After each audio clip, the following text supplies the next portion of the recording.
So the good news is that hair loss secondary to scalp psoriasis will improve once you have managed this condition. Hey guys, kumusta kayo and welcome back to my channel. If you're new here, my name is Moe and I do contents about nursing in skincare and hair care. Okay guys, so for today's video, we will talk about how to manage scalp psoriasis to prevent hair loss. And so without further ado, let's get into the video.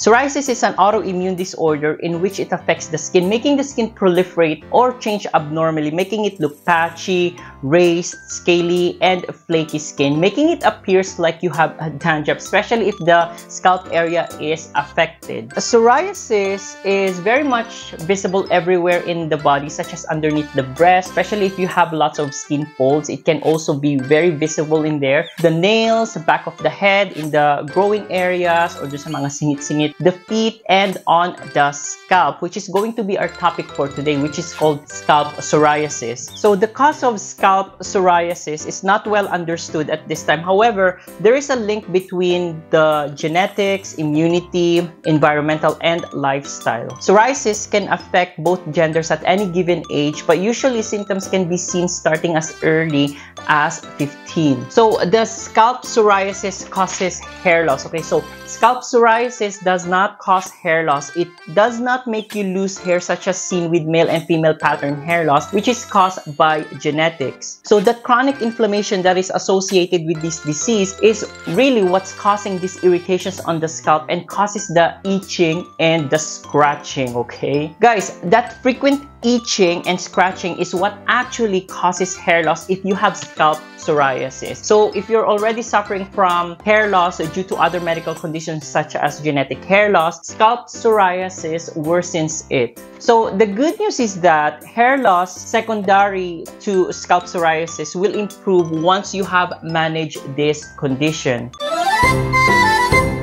So, how do we manage scalp psoriasis? Okay, so the most important thing, guys, okay, ito ang pinaka-importante, guys, okay, is to first see your board-certified dermatologist for proper assessment and evaluation. So your dermatologist will look in depth in what's happening to your skin in general and do some blood works to see if there's an imbalance in the system. Based on your doctor's assessment, they might prescribe you some oral medications that you take at home or an injection to help control the overactive immune system. So this is usually done in their office. Guys, in terms of the kind of medications, there are different types of medication for the treatment of psoriasis in general, okay? And this depends on your doctor's assessment and the severity of your condition. Guys, the medication that your doctor will prescribe to you is the most effective treatment for managing psoriasis. And please, never, ever, okay, miss a dose, and to make sure that you comply strictly with your follow-ups, okay? No excuses. If you do not comply, okay, if you do not comply with your doctor's treatments for whatever reason, other topical or over-the-counter products will have a very, very minimal effect on the worsening psoriasis. When it comes to hair care routine, we want to lessen the irritation to prevent you from scratching your scalp, okay? So scratching does not only worsen hair loss, but it can cause infection on the scalp, which is not good at all.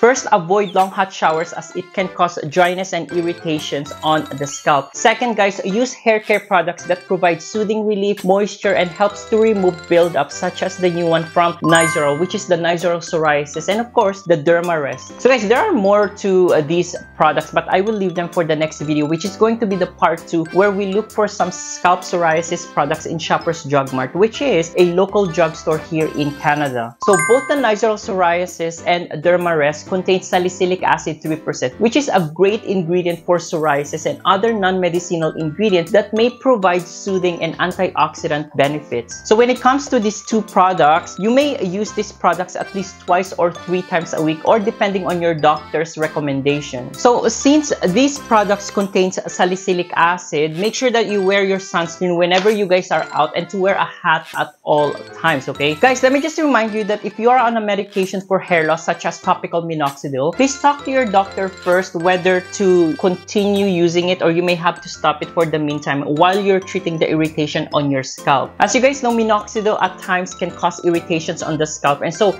just to prevent further irritation is to ask your doctor first. Guys, essential oils may irritate the scalp, so please be very careful when using them. As much as possible, limit them or don't use them at all. There are very limited studies that shows the use of essential oils for psoriasis in general. A lot of these contains fragrance which can cause irritations. If you find that certain areas of your scalp is dry, just simply put just a small amount of baby oil. This will help relieve that dryness. So when it comes to combing, use those brush with big partitions or yung malalaki yung ngipin just so it doesn't pull those hair strands so much. Try to avoid so much styling such as the use of hair wax, gels, and hair dyes while you're treating the inflammation on your scalp, just to, give way for faster healing of the scalp while on medication and to reduce the risk of more irritations.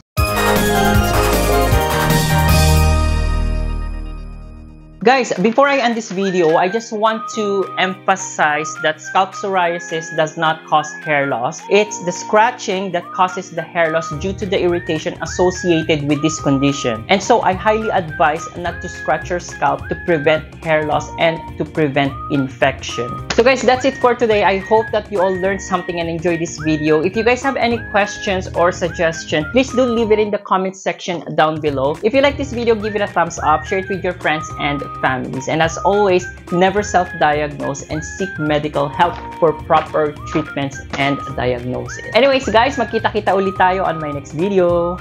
Bye-bye!